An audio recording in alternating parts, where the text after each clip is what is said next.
Hello friend, कैसे हो आप सब। आज मैं आपके लिए खांसी कैसे ठीक करें उसके लिए कुछ उपाय लेकर आई हूँ।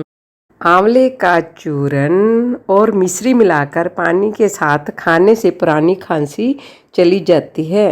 फ्रेंड्स, अदरक और तुलसी के पत्तों का रस शहद में मिलाकर 2 या 3 बार पीने से आपकी सूखी खांसी ठीक हो जाएगी। फ्रेंड्स, तिल और मिश्री को पानी में उबालकर पीने से भी खांसी से आराम मिलता है।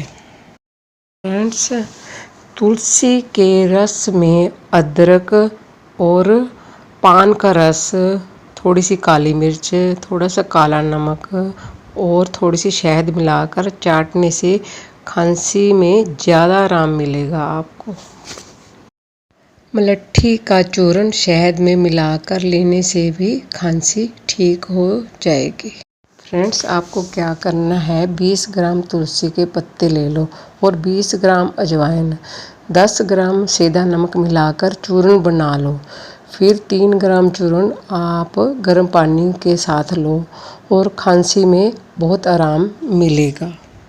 अगर आपको मेरी ये वीडियो अच्छी लगी तो लाइक, शेयर, सब्सक्राइब जरूर करना। थैंक्स।